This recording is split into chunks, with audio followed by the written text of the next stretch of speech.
El envejecimiento de la población es uno de los fenómenos de mayor impacto del siglo XX y seguramente crucial en la construcción de la historia del siglo XXI. Actualmente, alrededor del 7% de la población mexicana tiene 60 años y más. Según el Instituto Nacional de Estadística y Geografía, se estima que para el 2020 se vivirán en promedio 78 años y para el 2050, 81. Es decir, que para entonces, más de la cuarta parte de la población en México será vieja. En otros países de América Latina, la proporción de adultos mayores también crecerá significativamente en las próximas décadas. A medida que el número de adultos mayores aumente, se incrementarán también algunos problemas sociales y económicos vinculados con el envejecimiento de la población. Uno de ellos es la frecuencia de enfermedades neurodegenerativas, como el Alzheimer, el Parkinson o la esclerosis múltiple.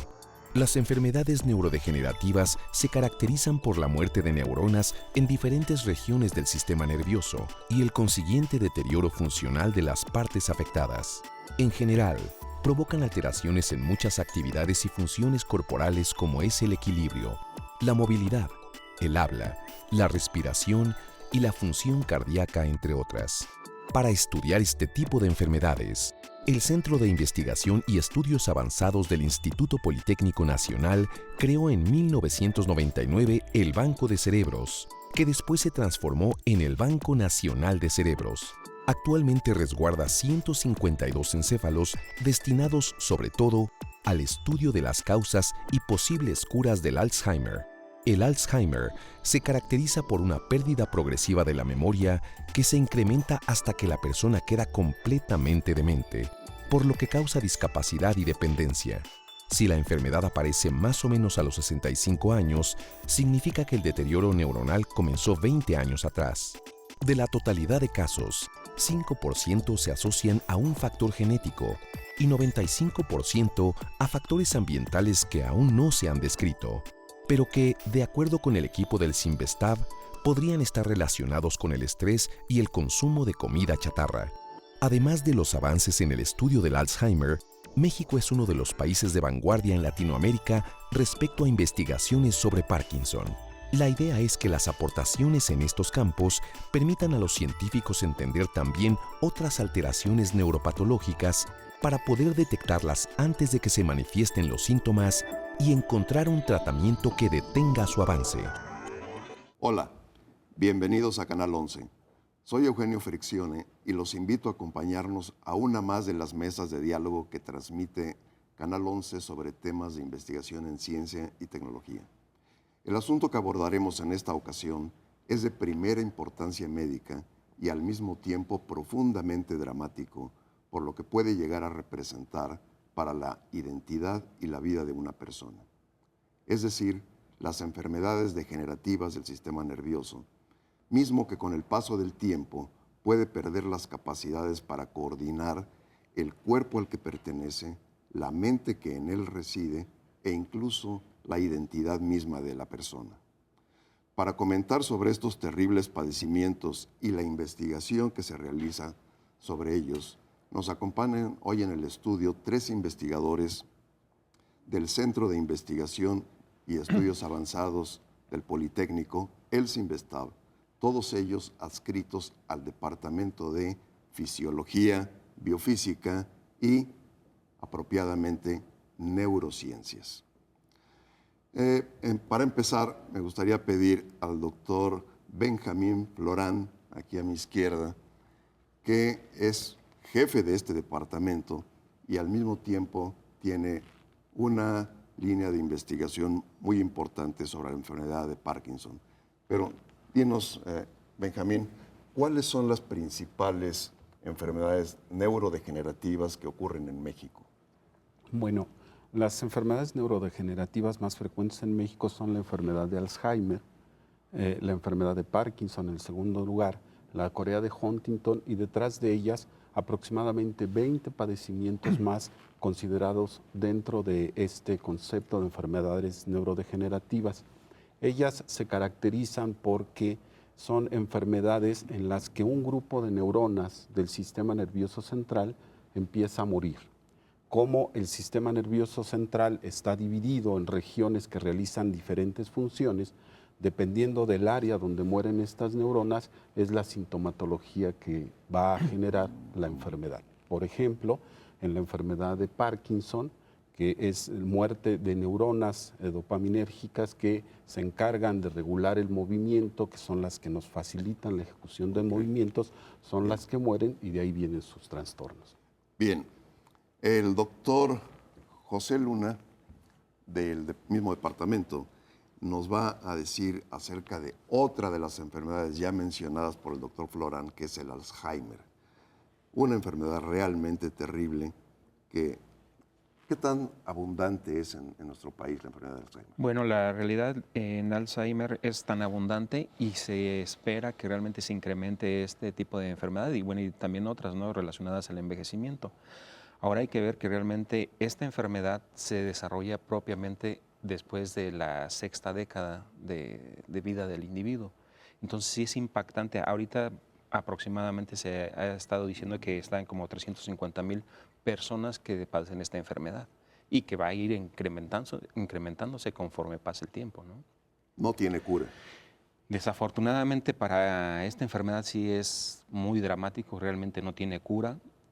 Los medicamentos que se pueden dar son simplemente paliativos o pueden detener algunas cosas adicionales a esta enfermedad, por ejemplo, la demencia, lo que es la depresión, que estas personas realmente generan este padecimiento, ¿no? Porque ellos mismos al inicio se están dando cuenta que están perdiendo la memoria. Entonces entran en un proceso de estrés y de depresión. Entonces eso se les puede dar el fármaco para que puedan controlar ese tipo de padecimientos, ¿no? Sí. Adicionales a esta enfermedad.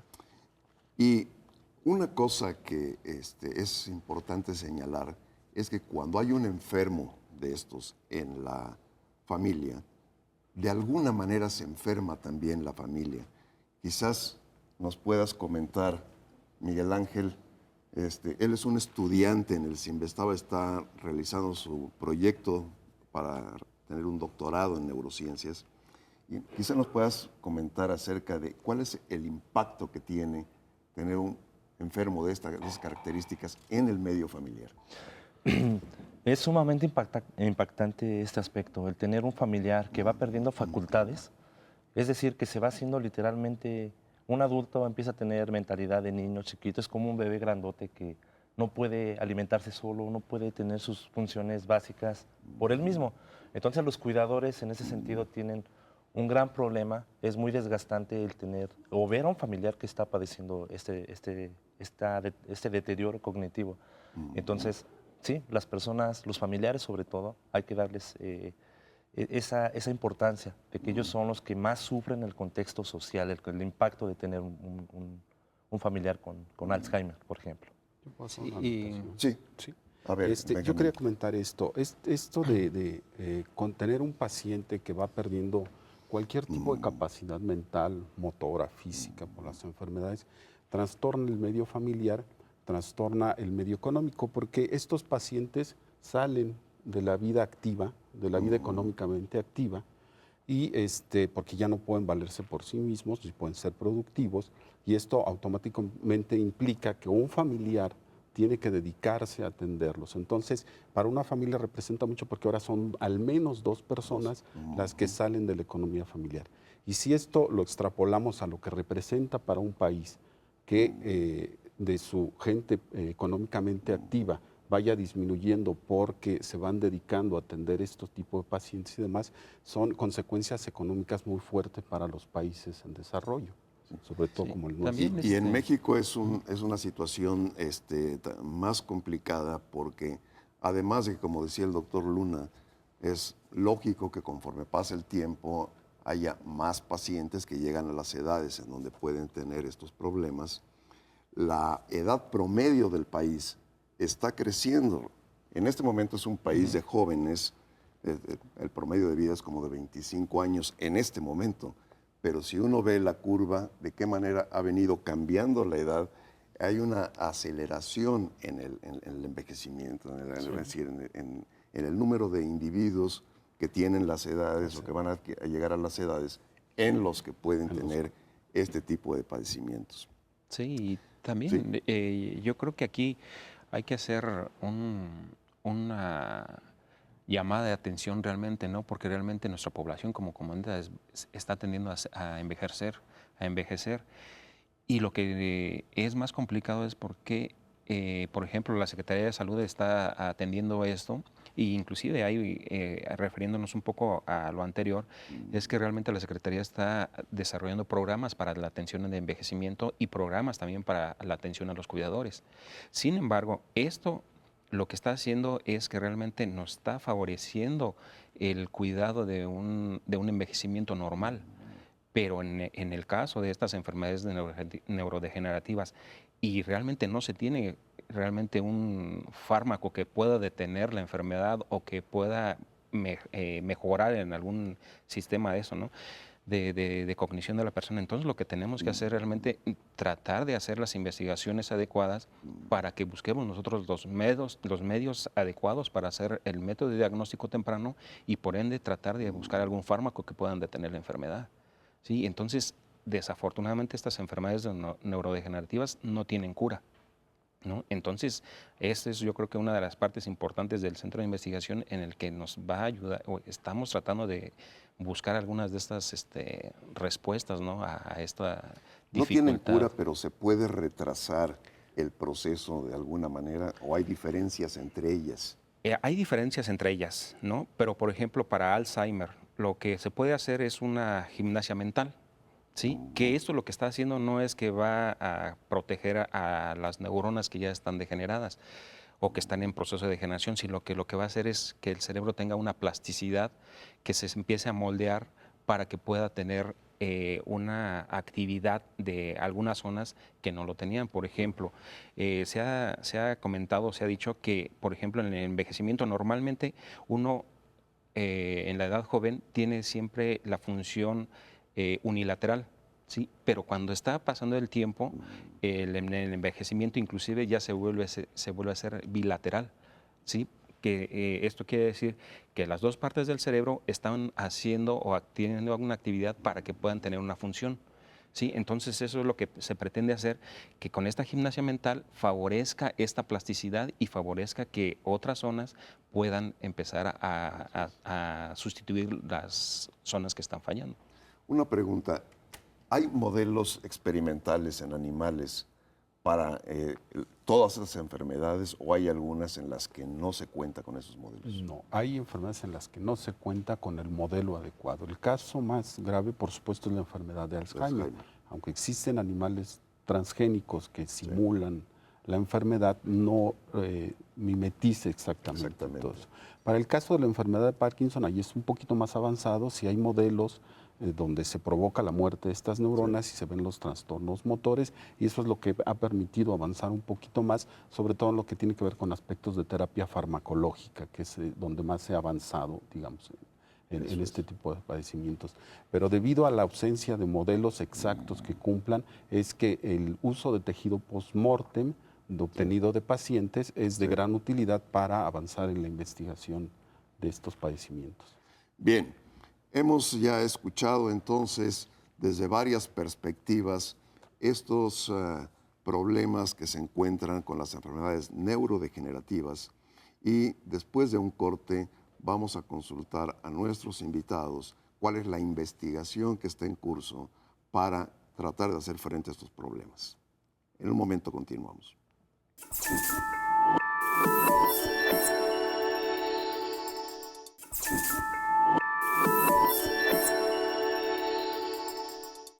Bien, hemos visto ya los problemas de las enfermedades neurodegenerativas, pero en ciencia siempre la pregunta es parte del problema y la otra es la respuesta. Entonces, te pediría, Benjamín, que nos informes acerca de cuáles son las líneas de investigación que se están llevando a cabo en el Departamento de Fisiología, Biofísica y Neurociencias, dado que son más los investigadores que en ese departamento están trabajando sobre este tipo de problemas. Por favor, ilústranos. Así es. En nuestro departamento tenemos varios investigadores que hemos estado trabajando durante ya algún tiempo en la enfermedad de Parkinson, que es uno de los temas de las enfermedades más relevantes. Tenemos todo tipo de enfoques porque la filosofía nuestra es que un problema de este tipo debe de ser abordado desde múltiples puntos de vista con la idea de mejorar la calidad de vida de los pacientes. Dado que de momento las causas de la enfermedad son todavía inciertas, no las conocemos en la mayor parte de los casos, por supuesto que el tratamiento que mejore la calidad de vida de los pacientes es lo que nos preocupa. Y desde ese punto de vista tenemos dos enfoques, el que tiene que ver con la farmacología, me refiero específicamente a medicamentos que mejoren la condición del paciente con enfermedad de Parkinson, y la terapia génica, que trata de restablecer el daño que se provocó durante la muerte de estas neuronas. Entonces, desde el punto de vista farmacológico tenemos dos aspectos que son importantes. Primero, déjenme platicarles que en México y en los países subdesarrollados, la terapia farmacológica para la enfermedad de Parkinson es a base de levodopa. Este fármaco sustituye a la sustancia, la dopamina, que es la sustancia que producen las neuronas que murieron, y eso restablece la actividad de los pacientes. Sin embargo, el tratamiento prolongado con este fármaco tiene complicaciones motoras muy importantes que los llevan a un estado opuesto al que tenía. Si el paciente tenía dificultad para ejecutar movimientos, ahora los produce de manera exagerada. Nosotros pensamos que si esta complicación de la L-Dopa no se presentara en los pacientes, la calidad de vida podría prolongarse durante mucho tiempo, y esto le daría una esperanza de vida más o menos buena a los pacientes. Correcto. Entonces, lo que estamos tratando de hacer es combinaciones de medicamentos o de fármacos para poder disminuir la cantidad de L-Dopa y prevenir estos efectos colaterales a través de estos otros medicamentos que eso sería en cuanto a la enfermedad de Parkinson, ¿verdad? sí. Que empieza con un pequeño temblor. Un temblor y va dificultad aumentándose. para iniciar movimientos, Para trastornos hablar de la morcha, después, para sí, hablar, sí, y sí, se sí. va complicando hasta que el paciente prácticamente queda inmóvil. Y esto es lo que causa la muerte. Sí. Entonces, la terapia coadyuvante es una de ellas, y nuevos fármacos. Estos proyectos son en colaboración con departamentos como el Departamento de Química del CINVESTAB, y estos fármacos son análogos de los que ya se están empleando, pero que tenemos la expectativa de que no van a tener los efectos colaterales, y de esta manera estamos. Y desde el punto de vista del Alzheimer, ¿cuáles son las investigaciones que se llevan a cabo en el departamento? Fíjese que a pesar de que ya son más de 100 años que se describió la enfermedad de Alzheimer, realmente se ha podido avanzar poco. 1908, ¿verdad? Sí, en 1906. O 6. Sí, 1906 por Alois Alzheimer, Sí. ¿no? Entonces, a pesar de todos estos 100 años que se está describiendo, se ha avanzado en estudiar las proteínas que están involucradas en la degeneración. Sin embargo, creo yo que todavía no podemos ver realmente lo que es la enfermedad, qué lo origina. ¿Por qué? Porque no se sabe qué origina la enfermedad. Hay un factor genético que está asociado al 5% de la gente o de las personas que padecen esta enfermedad, y el 95% restante no se sabe qué la origina. Dentro de esto, lo que nosotros estamos tratando de hacer en el laboratorio es tratar de buscar y de implementar un método de diagnóstico temprano, porque eso es una de las partes muy importantes de esta enfermedad, ¿no? El que no se tiene un diagnóstico temprano, porque cuando la gente o las personas que empiezan a darse cuenta que tienen alteraciones de memoria, ahí es cuando acuden al médico. Pero esto quiere decir que previo a esto no es que ahí empezó la enfermedad. A nivel celular ya tiene como 20 años que empezó a degenerar. Claro. ¿Sí? Entonces lo que nosotros estamos buscando precisamente es marcadores específicos, y por otro lado tratar de buscar este método de diagnóstico, asociándolo realmente y tratando de entenderlo en lo que es la enfermedad del Alzheimer y con otras enfermedades que tienen proteínas muy semejantes de alteración patológica, ¿no? Por ejemplo, la parálisis supranuclear progresiva, la demencia frontotemporal. Y por otro lado, dentro del mismo estudio que estamos haciendo es buscar y generar realmente, desarrollar lo que es el Banco Nacional de Cerebros. A ver, esto es muy interesante. Están teniendo un banco de cerebros, lo están formando. ¿Cómo es eso? A ver, José, ¿de qué se trata? Fíjese, el Banco de Cerebros, bueno, empezó a desarrollar el doctor Raúl Mena desde 1992. Pero hace 2 años comenzó a trasladarse o a tener otro concepto en el que es el Banco Nacional de Cerebros, en el cual nosotros estamos haciendo colaboraciones con hospitales, llevando convenios con hospitales de toda la República para que ellos puedan donarnos encéfalos o cerebros para la investigación. Esto es con enfermedades neurodegenerativas y lo que es muy importante son cerebros también de personas que fallecen sin ninguna alteración de esta aparente, ¿no? Y esto nos ayuda porque nosotros vamos a comparar realmente la alteración neurológica con un proceso normal. Esto nos está ayudando bastante para que nosotros podamos entender realmente los mecanismos que están alterándose exactamente en las personas con Alzheimer. Ahora, este banco de cerebros no es exclusivo nada más para el Cinvestav.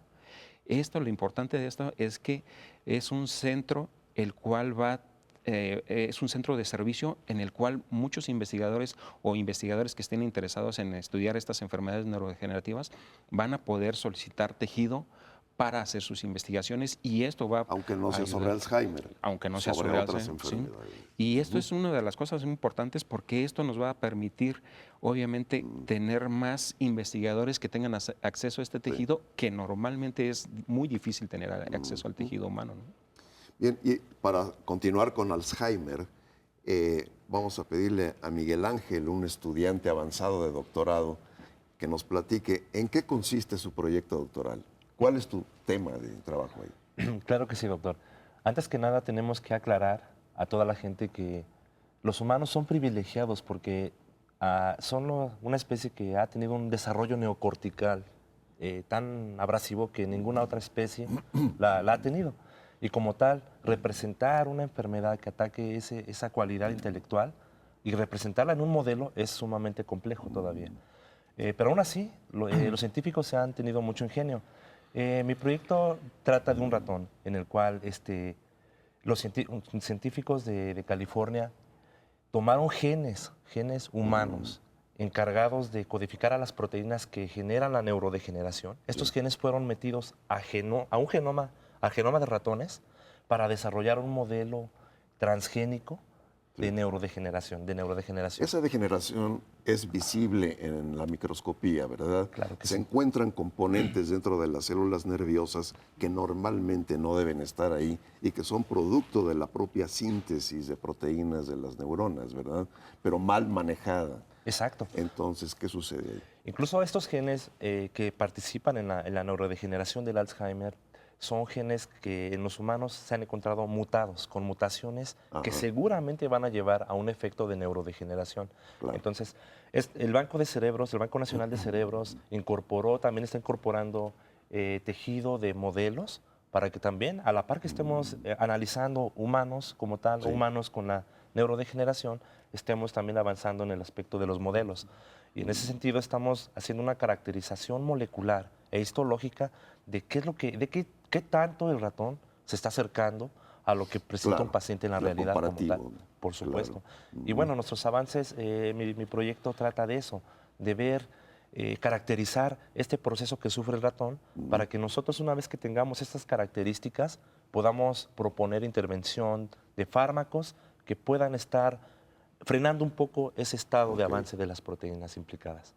Muy bien. Ahora también...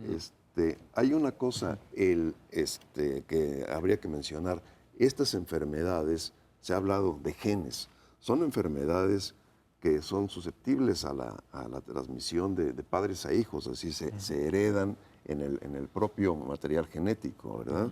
Entonces, las historias corren dentro de las familias, ¿verdad? Claro. ¿Es así? Sí. Sí, Así. y como lo comentaba hace un momento, solamente el 5% está asociado a un factor genético. El resto en Alzheimer no se sabe que lo origine, pero la patología es exactamente igual, ¿no? Ahora, aquí también es importante hacer notar ¿No que... tendrá que ver con la dieta o cosas de estas? Puede ser. Pues Medio ambiente. Lo que sí se ha generado realmente es que hay un estrés muy, muy grande, un estrés oxidativo, y hay modificaciones que te pueden alterar realmente la función normal de las proteínas, ¿no? Que están involucradas en estas enfermedades. Dentro de eso sí está asociado. Ahora, por otro lado, también la inflamación es un factor muy importante. Y de hecho en el laboratorio es lo que nosotros estamos tratando de entender, ese mecanismo de inflamación. asociado a los depósitos, por ejemplo, de la proteína amiloide beta, que es una característica importante de Alzheimer, ¿no? Y otra, hay una enzima o una alteración nuclear que está involucrada realmente en el procesamiento de la proteína tau que se encuentra en el cuerpo de las neuronas y que es la que realmente va a matar a la neurona, ¿no? Y la muerte de estas neuronas es la que va a conllevar a la demencia de la persona. ¿Sí? Bien, pues entonces hemos visto también de manera muy esquemática en qué consiste la investigación que se realiza en el CIMBESTAB, Centro de Investigación y Estudios Avanzados del Politécnico, sobre este tipo de enfermedades neurodegenerativas. Y en breve regresamos después del siguiente corte.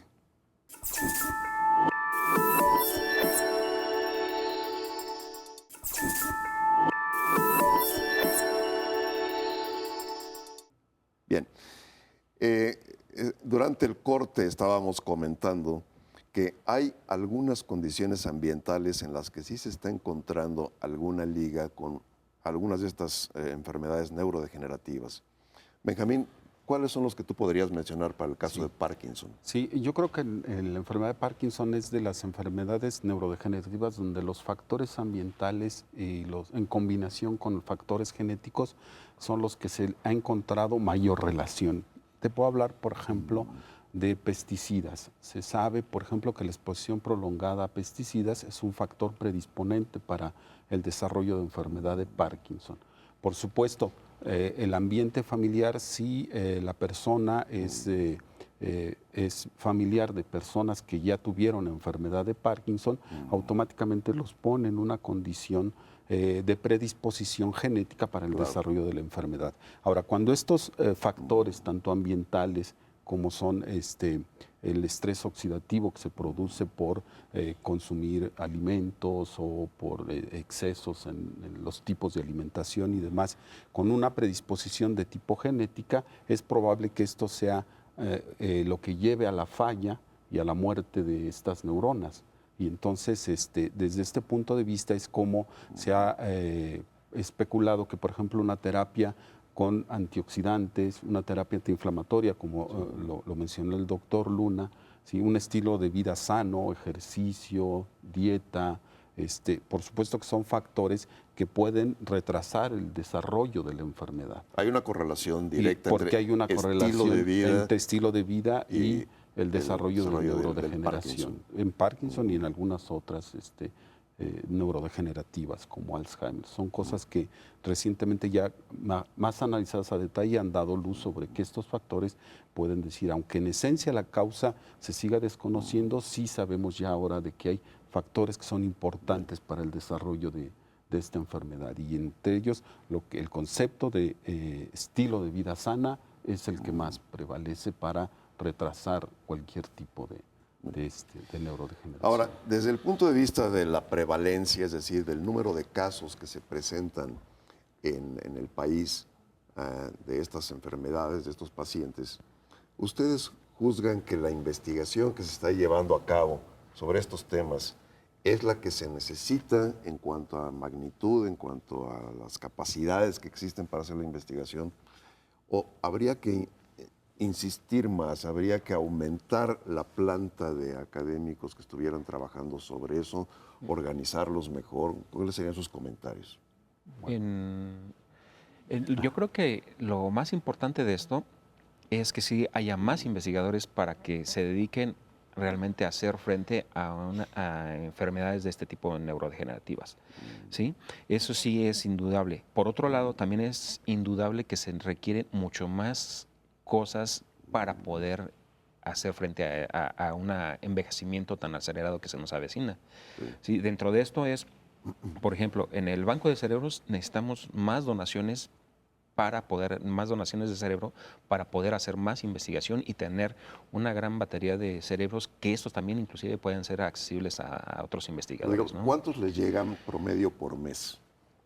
Más o menos por cada 3, 4 meses podemos conjuntar unos 14 cerebros. 14. Sí. ¿Y cuánta gente hace falta que esté haciendo los exámenes histopatológicos para poder detectar y encontrar las respuestas de la Yo de la creo que epidemiología. en ese sentido no es que se necesite más gente en este aspecto, ¿no?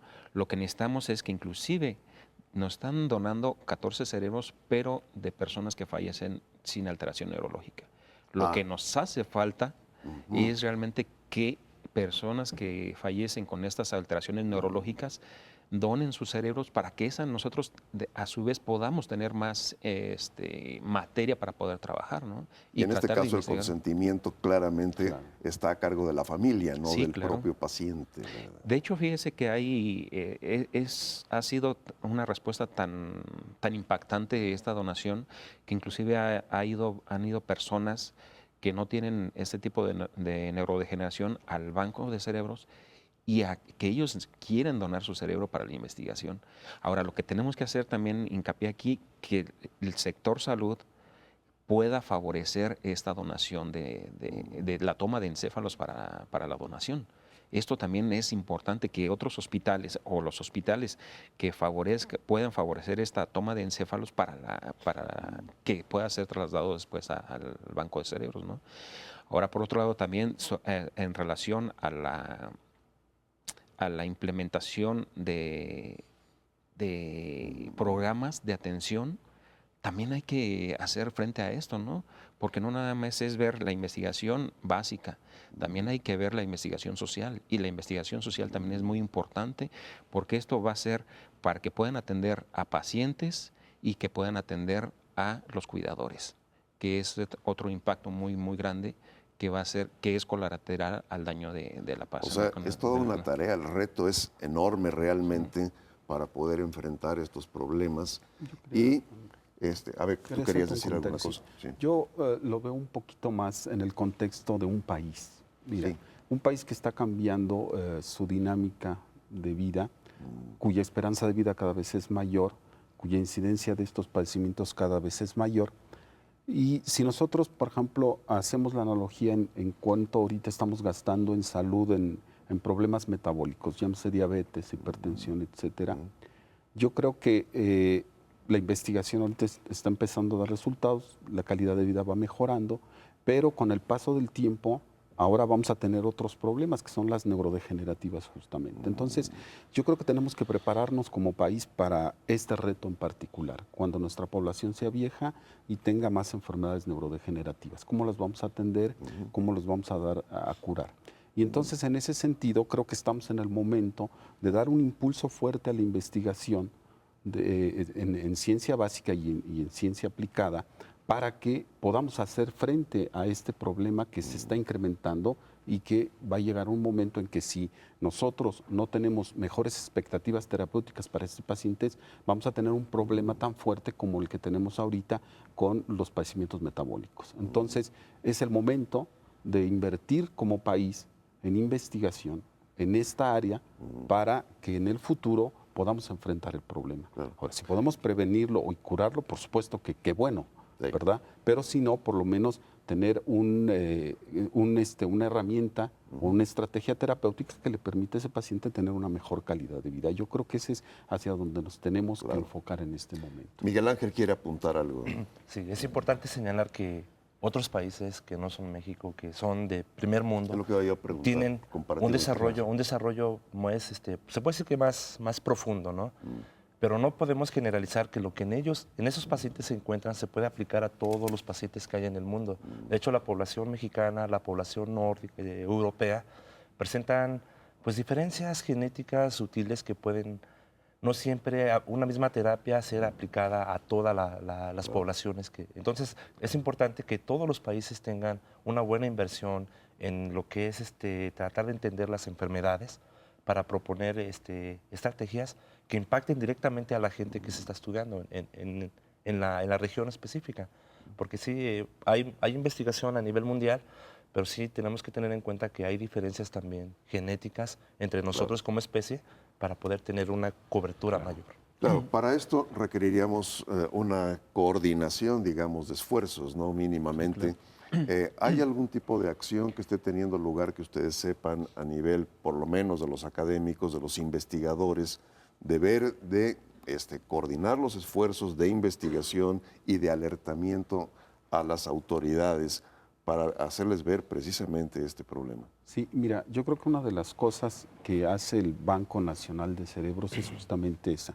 Como es un centro de colección de material biológico para la investigación, al cual pueden acudir los investigadores no solamente del CINVESTAB, sino de todo el país, el banco es el vínculo de contacto entre ellos. Okay. Entonces se establecen colaboraciones entre los investigadores y esto hace que el esfuerzo se multiplique y que los resultados sean mejores, porque de repente está trabajando una persona que está en Monterrey con una persona que está en México, que está en Mérida, por decir algo, y entonces estas personas ya tienen un vínculo, hacen colaboraciones en investigación y eso va potencializando el desarrollo.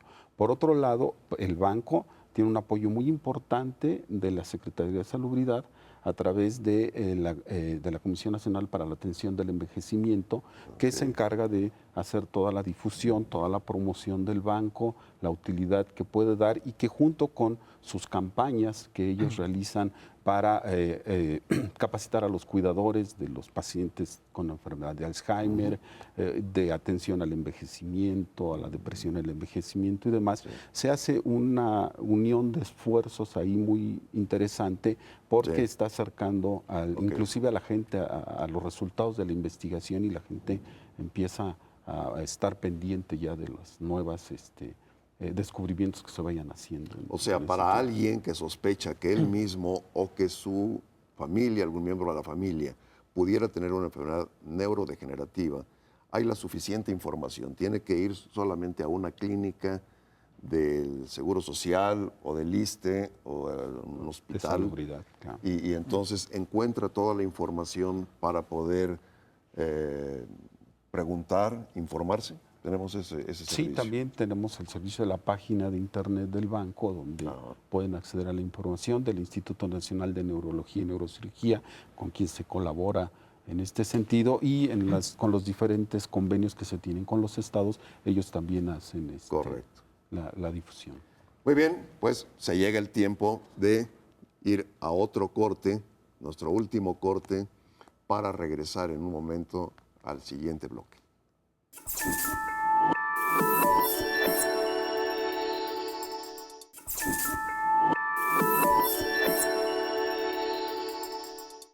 Bien, en nuestro último bloque sobre este tema, nos gustaría, por una parte, ver cuál es la esperanza que existe en este momento en la investigación mundial acerca de remedios o posibilidades para mejorar al menos, si no curar, mejorar al menos la vida de los pacientes y mejorar también el impacto que tiene sobre sus familias. Entonces, ¿quién de ustedes quisiera abordar el tema este? Bueno, A ver, si quieres, por favor, Benjamín. comienzo. Sí. Mira, con respecto de problemas como la enfermedad de Parkinson, yo creo que el desarrollo farmacológico de los últimos años ha sido muy acelerado. De tal manera que los médicos ahora cuentan con una variedad, una amplia gama de fármacos que les permiten seleccionar el que sea más adecuado para el paciente. Y esto es de vital importancia. Lo que necesitamos hacer ahora es tratarlos de hacer llegar a la mayor parte de la población para que estén disponibles para todos los pacientes. ¿Cómo anda el costo de eso? El costo es elevado, ese es el problema fundamental, porque son medicamentos de patente todavía y entonces el costo es alto para la población general, digamos, que es la que a veces se ve más afectada. Pero nosotros consideramos que en la medida, pues, de que se puedan establecer negociaciones entre las patentes y el sector salud de los diferentes países, pudieran llegar a ser cada vez más accesibles. También, por ejemplo, hay procedimientos de tipo quirúrgico que no se aplican a la generalidad de los pacientes, pero se pueden llegar en un momento a aplicar, como la estimulación cerebral profunda, por ejemplo, y algún otro tipo de cirugías con fines de administrar células modificadas genéticamente para restablecer las células que han muerto. Entonces, en cuanto estos protocolos vayan siendo evaluados de mejor manera, van a ser cada vez más utilizados para la población en general. Entonces, esta es la dirección que está tomando ahorita. Y esa es una cosa que habría que señalar y que le hemos dado simplemente por sentada, es que las neuronas, las células cerebrales que son afectadas en cada una de estas enfermedades son distintas. Por ejemplo, en Alzheimer es la corteza cerebral, ¿verdad? Sí, principalmente. En Alzheimer lo que se afecta inicialmente es el área del hipocampo, que es realmente la área encargada de los recuerdos inmediatos. Ajá. Por eso es que los pacientes de la enfermedad de Alzheimer olvidan aquellas cosas que hacen muy cercanas a su actividad diaria, ¿no? Eso es. Y por otro lado, después va invadiendo, conforme va avanzando la enfermedad, invade ya lo que es la corteza temporal y la corteza frontal, ¿sí? Que ya obviamente van alterando otras áreas, ¿no? Sí. Y obviamente dentro de esto, los fármacos que se están utilizando es para hacer que las células que están todavía sanas o medianamente sanas tengan una mayor eficiencia en su funcionalidad, en su neurotransmisión. Pero realmente aquellas células que se están degenerando, esas invariablemente van a terminar muriendo, ¿no? Y eso es tan complicado porque realmente, como le comentaba, no hay un fármaco que pueda ser eficiente, ¿no? Ahora, estos fármacos se tienen que dar en las primeras etapas de la degeneración, pero como les comentaba, clínicamente lo podemos decir que se inicia ahí la enfermedad, pero no, a nivel celular ya está muy avanzada. Ya está muy avanzada, ¿no? Sí. ¿Y de qué manera se conecta esto con los priones, que son unas estructuras descubiertas realmente hace poco en comparación con proteínas, con ácidos nucleicos y demás? Tendrán unos 20 años Más o o una menos, cosa así, sí, claro. en que Prusiner, me parece. Prusiner que es fue el que autor, lo ¿no? escribió. Sí. Es el que lo describió por primera vez. ¿De qué manera se conectan los priones con la enfermedad de Alzheimer? Pues fíjense, hay una proteína que en Alzheimer se altera y que es la responsable de la muerte neuronal, que es la proteína tau. Ajá. Esta proteína tau parece ser que es una proteína que cuando se modifica y que tiene cierto grado de proteólisis, esta proteína de una forma muy larga se va quedando a una forma muy corta. Pero parece ser que este fragmento tiene la capacidad para inducir a más proteína tau normal a generar estos cambios que se están procesando, ¿no? Ahora, en priones, y lo que se ha dicho que esta proteína era como un tipo de prión, ¿sí? Ahora, en México se decía que las enfermedades por tipo priones eran muy limitadas o casi no existían. Sí.